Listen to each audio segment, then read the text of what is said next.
involved when it comes to fighting corruption, because this is not just our future that these politicians are stealing. Sabihin ng basura ay malita na may lamang pera. But also the future of our children and the future of our children's children. So, ang isang ehemplo na nagdala ng pera ay si Congressman Eric Yap ng Axios Party List. I urge every millennial, every Gen Z, every boomer, whatever is your generation, to please take part. 46 na malita ang dala niya sa bahay ni Congressman Saldico sa Valle Verde 6. And please take an active part and fight corruption with us. No colors, no kakambing, no Dilawans, no Dutertes whatsoever. 46 na malita. Ibababa lamang namin ay 35 malita para i-deliver sa bahay ni House Speaker Martin Romualdez. Just Filipinos fighting for what is right. Thank you. Thank you, ma'am. Thank you.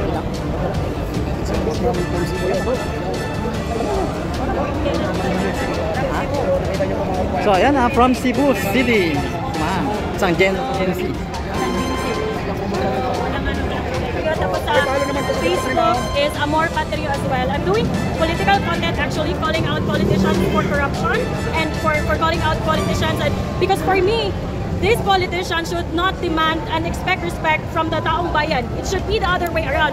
We should scrutinize them for performance, and when they perform better, that's the time na they deserve our respect. For me, it's an audacious thing for them to expect na kailangan, and it's expected for people to give respect to them, where in fact should be the other around, because we are their employers, we are taxpayers. Kailangan alam natin kung bawat sentimo na pumapasok sa pamahalaan at kung saan napupunta. We should not be thankful for having the basic services like public hospitals or public schools, because those are bare minimum. And sa realidad ngayon sa Philippines, the bare minimum that we are expecting from the politicians like public hospital and public schools, hindi pa standard. Like meron tayong pagamutan pero walang gamot. Meron tayong mga schools, mga public schools pero kulang ng teachers or kulang ng chairs.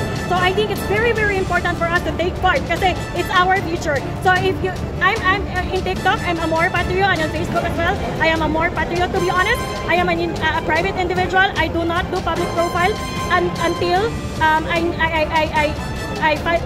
until such time na I have the realization that we really need to speak up. We really need to take part, an active participation when it comes to fighting corruption. Ma'am, ano yung matapang mo na panawagan para sa ating mga Pilipino, lalo na po sa matinding korupsyon ngayon na pagnanakaw sa ating bansa? Panawagan po para sa lahat. Huwag po tayong maging pipi, maging bingi at bulag. Kayo po ay sumama para makisa sa mga Pilipino. Wala pong dilawan, wala pong kakamping, wala pong Duterte supporters or whatever. Tayo ay Pilipino, we should take responsibility in securing our future. For me, kung wala kang gagawin, kung wala kang sasabihin sa mga nangyayari, para na rin sinasabi mo, para na rin it's an indirect permission given to these crooked politicians that it's okay for them to plunder us, it's okay for them to abuse us financially and economically. Thank you very much.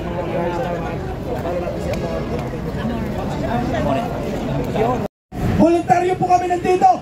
Hindi po kami mga rallyista. Kami po ay ordinaryong Pilipino na hangad namin ng katotohanan at managot ang mga kawatan sa gobyerno, lalo na dyan sa House of Crocodile Farm, dyan sa Kongreso. Partner, naubos ang boses ko. Mamaya na naman tayo. Kaibigan, sandali lang po, kakarating lang na balita. Ito po ay mahalagang anunsyo. Ang hinahantay po natin na pagmarcha sa Malacanang ay maya-maya lamang ay mag-uumpisa na tayo.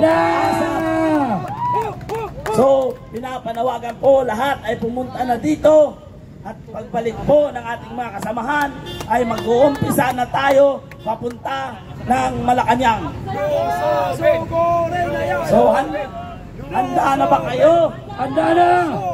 Na magmarcha at maglakad patungong Malacanang? Handa na! Okay, in just few minutes, tayo'y tutungo roon at ipaalam na tayo'y hindi napapayag sa korupsyon. Partner, ikaw na. Lumabas tayong lahat. Ang tatapang ng Indonesia, no? Ang tatapang ng mga Nepali. Syria. Isipin mo ba, partner? Isipin mo ba?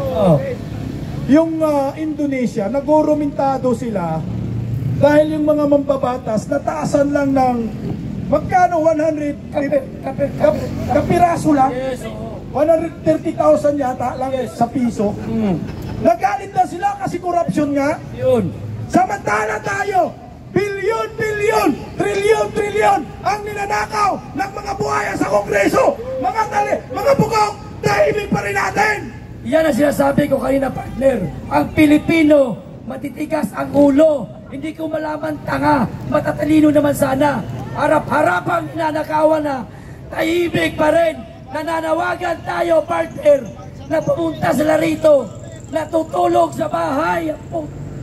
Partner tayo, may trabaho tayo. Pero nandito kami para sa bayan.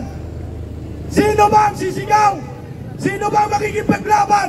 Dahil ang daming mga Pilipinong mga duwag at papayag na lamang na nakawan ng mga buhaya na nakatira dyan sa Kongreso. Tama ka, partner. Meron kaming programa sa Pirada Aguila. Iniwan namin, pansamantalang tumigil kami sa Pirada Aguila para makisama dito sa isinasagawang rally kontra korupsyon. Ang dami nating hinahanap na pundo, hindi maipaliwanag ng mga kongresistang nakaupo dyan sa malamig na kwarto. Sana sa susunod, kayo po'y makaupo at matulog sa isang malamig. Nakabaong. Ikaw may sabi yan? Gusto ko rin naman eh.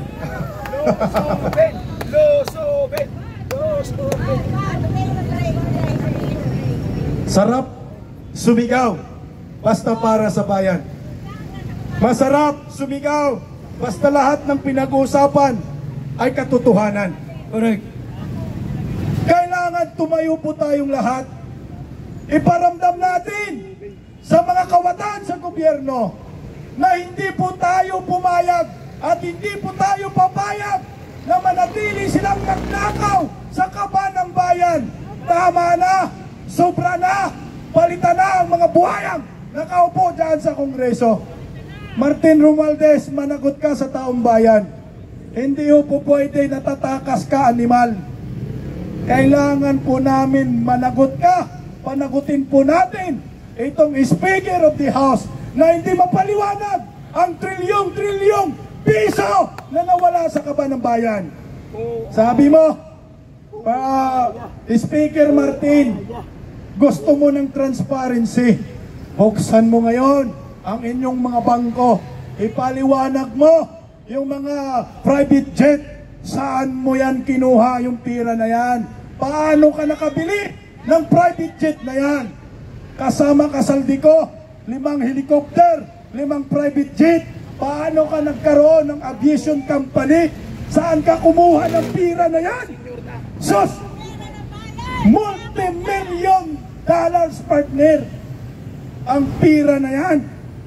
Hindi po nila pira yan. Pira po yan ng taong bayan. Ang kakapal ng mga mukha ng mga hinayupak na ito. Ipaliwanag nyo sa taong bayan.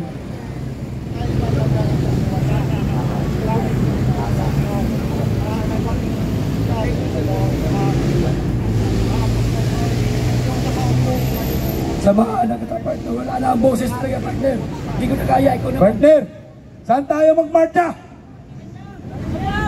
Ang layo man, partner.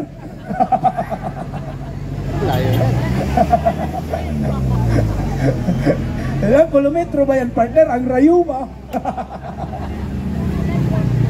Walang rayuma-rayuma. Sama-sama tayo magmarcha papuntang Malacanang.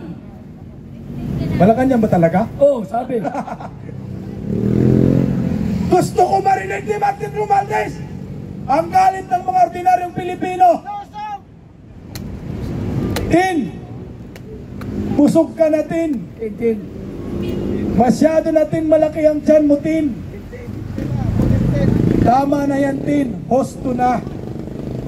Kailangan na po ng hostisya. Itong mga pagnanakaw ninyo na hindi po ito animal, partner, garapalang pagnanakaw na, no?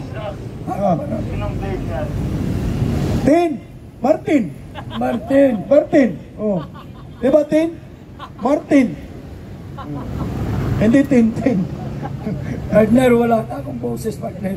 Sinamahan na kita rito. Maraming salamat sa mga vloggers na nagpahula na yung mga yan na nandyan pa rin, nakatutok ang kamera. Mabuhay kayo! Kayo ang totoong media. Kayo ang totoong media sa bagong henerasyong ito. Pero may media, partner. Sana maulanan pa kayo para dumami kayo.